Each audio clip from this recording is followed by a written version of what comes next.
Hello everyone. Today we're going to be going over the 100,000 mile recap slash review of the X3 M40i in the B58 first generation. We're going to break it down into three sections. The first one being everything that I have liked about the car so far. The second one will be everything that has gone wrong with the car so far, which is not that much, but things that have gone with the car so far, knock on wood that nothing else happens. Third, we'll go over what I could probably expect in the next thousands of miles I'll be driving this car. A little background about my driving habits slash routine. I work half of the week, so like Sunday through Tuesday, or Sunday through Wednesday some weeks. I'm driving to Austin, which is about an hour drive from where I am. So we're looking at 60 miles there and 60 miles back. That's 120 miles. So I did the math. I work about 14 days a month. It's about 1700 miles a month. I'll put it up somewhere of the exact miles I drive each month. And so that basically attributes to about an oil change every 2 to 3 months, depending on what else I would do with my driving. Like maybe I drive to Houston or Dallas, I don't know. So yeah, we're looking at oil changes every 5,000 miles. So now that you have a little background about my driving habit, let's go ahead and talk about the things I have appreciated about the car. One, it's still fast. And relative to what the car is and how much it weighs and what people have done to the car, it's relatively fast, especially compared to traffic. It's nice knowing that this car has been staying stout when it comes to the consistency of the car turning on, the heater and AC working, Apple CarPlay working, everything that you would expect from a person who drives a car normally that you would expect to drive fine. It drives exactly like how it should. There's not much that I think is going wrong with the car, knock on wood. I can't complain about anything about the car so far. We're looking at 22,000 miles of ownership now, and this has all been done within the last 7 months, because I've owned a car since March. We're now in December. So yeah, it's been about 7 months since I've owned a car, and yes, I've never driven this much, but with career changes and such, we have to make choices, because I'm not spending $1,600 to $2,000 on rent out in Austin. I'm sorry, I'm just not. It's too expensive. I'm a real estate agent. I think a lot of people that have a word in the real estate space, they've been saying things like, oh yeah, owning a house is a great investment and all that stuff. But some of them are right about renting a home. In the long run, if you're not looking to own a home past 5 to 8 years right now, it might not be the greatest thing to buy a home. So people rent places, and you actually end up saving money with taxes and all that stuff. Let's move past the whole real estate talk. I got a lot of things to work on regarding real estate to grow my own business with that. So yeah, that's why I commute a lot. I bought the car knowing I was gonna drive it a lot. I probably mentioned it in previous videos that yes, I bought this car and I knew I was going to be driving it a lot. The car right now is probably making just north of 400 horsepower, probably like 410 to 430. That's being really nice right now. Those are the good things about the car. So now let's get into what's been going wrong with the car at 100,000 miles. First of all, the most annoying thing that I've been able to go through the past probably 5,000 miles is I've been getting this warning every time I get in the car. It says emergency call system malfunction or something like that. Basically, the SOS system is glitching out and saying, oh, you can't make SOS calls, or something in your SOS system is messed up. Nothing's messed up besides one thing, in my experience of trying to fix it, is that the code that I get is microphone 1 ground short circuit, whatever. So if we dig a little deeper, the code pops up under the telematics or telecommunications control unit or box, whatever it's called, which is a little service module that basically sends GPS signal, cellular signal for your SOS system, all that stuff. And the only code that pops up is for the microphone. And I'm like, So I did a little research, and everyone that talks about the emergency call system malfunction message that pops up and you can't see your live mileage or anything is regarding a leak through the shark fin antenna. And I do go through a car wash my paint, you can say anything you want, blah, blah, blah, it's scratching your clear coat. Yes, I know. The clear coat does not look the greatest. But with the convenience of getting the car washed done quick, I like it. Plus, I probably will end up wrapping the car or PPFing. I don't know. It's 100,000 miles. I drive it a lot. I'm not going to hand wash it every week. Call me lazy, but I have other dreams and aspirations of other cars to take care of. So this one, it's going to get beat. Obviously, I take care of it, but it's going to get beat. Long story short, with the whole emergency call malfunction, system malfunction, whatever, no one's post on Reddit, or not even Reddit, like Benmer forums and all that stuff, does not match what my failure is. I've had like one person that was almost the same thing where they only had the mic shortage, but this was a whole different car where it was like the F chassis with the recalls and then the microphone, aftermarket, CIC, I don't know.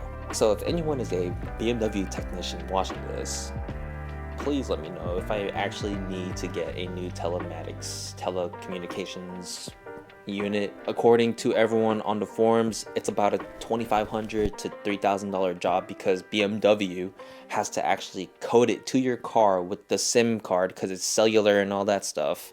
And I'm just like, yo, I will live without having the microphone above my head and the little message on my screen. $3,000 is absurd because I genuinely am not allowed to do it by myself because I don't have the systems or the connections. Like, I don't think anyone can do it unless you're an actual BMW tech at a BMW. So maybe there's water leaking through the shark fin. I've never had a wet headliner, so maybe it's so minimal that it just touched a couple of connections up in the telematics unit. I don't know. Moving on. The next thing that I've realized over the last couple of miles is my front right tire, my front passenger tire, not tire, wheel, is slightly warped, and I'm pretty sure this is a Rohana issue thing. I've already contacted Fitment and they're like, yeah, Rohana said that you can't really claim warranty on this because if you already put it on the car, you didn't check it before you put it on the car. And I'm like, I mean, you got me there. Fitment offered me $100 off of, to replace the wheel.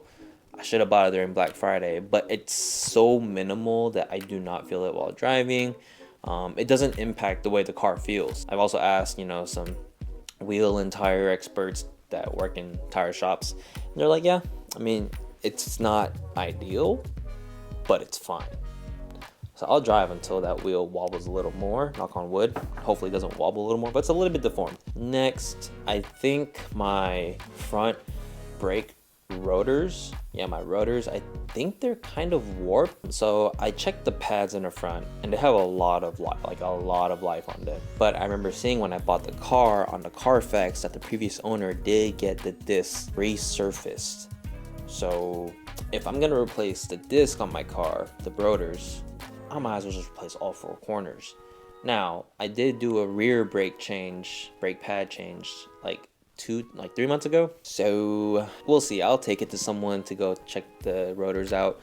Pretty sure they're gonna say they're slightly warped, which is probably causing a little bit of vibration whenever I'm braking hard from a highway speed. So going like 60, 80, if I brake more than like 60, 70% on the brake, I feel a little bit of like, what do you call it, like undulation?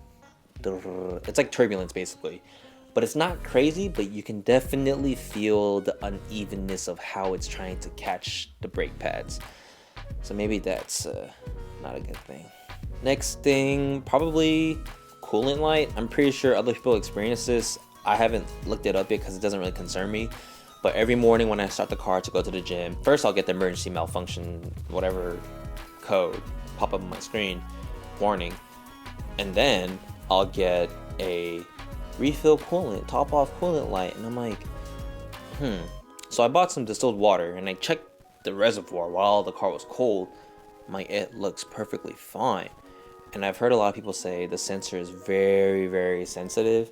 Because literally the second your car gets warmed up, turn the car off, turn it back on, you won't get the coolant light again. Maybe it's a weather thing because I didn't get it in the summer. So it might be because it's cold outside. Maybe I have a bad gasket seal around my coolant refill thing. I don't know. It doesn't really worry me because I know my coolant's fine. And then the very last thing about something that I've experienced over the last 22,000 miles, there's a little bit more rattles in my car.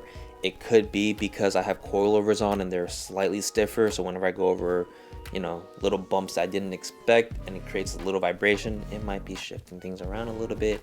Really, I'm hearing it through like the front speaker area of my driver's side, and then right behind me, I think in the passenger rear door, something might be rattling. I don't know. It doesn't bother me that much because I'm, you know, listening to music at a decent level to where I can't really hear it.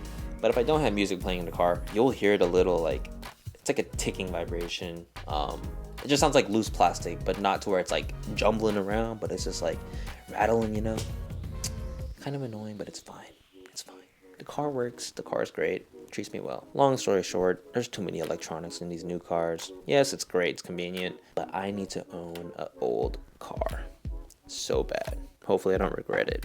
Lastly, what do I expect in the next thousands of miles? Well, I'm gonna have to do a lot of maintenance. I know B58's not really too common for valve cover gaskets, but it could be a thing. So once I experience, you know, check the engine bay, see if there's any oil leaking. It could be an issue, knock on wood. I'm definitely going to have to do a transmission service. So, you know, with the whole new trans pan, I'm pretty sure I gotta get the fluids, get that done properly. I don't know if I'm gonna do it by myself. Maybe I'll have my friend help me. Who knows? I've been doing a lot of things to this car by myself and it's been pretty great. Hopefully other electronics within the car don't start going bad, just like the microphone shorting or whatever. I hope that's not the case. Now, if I keep going through car washes and I see there's more code failures besides mic 1 failure, then yeah, I'm definitely gonna have to get that checked out. Don't want to pay for it, but unless, you know, I hit the lottery or something, I might just get rid of the car. I don't think I get rid of the car, but if I'm financially stable enough to get that job done, then I'll do it. If not, I can live with it. I'm not gonna sell this car anytime soon. It's doing me great. I hope you guys enjoyed this video. You know, if you have any feedback or questions regarding the X3 M40i or B58s in general, leave a comment down below. You guys have been great over the last month that I haven't posted. Views have been going up, subscribers have been going up. I'm at 318 subs now. I think the last time I mentioned the subs, I was like at 120 or something, maybe 200. And I was ecstatic about that. And I haven't posted a video in a month right now. So make sure you guys smash that like button. Hopefully you like the B-roll that I did of my oil change today. And yeah, stay blessed.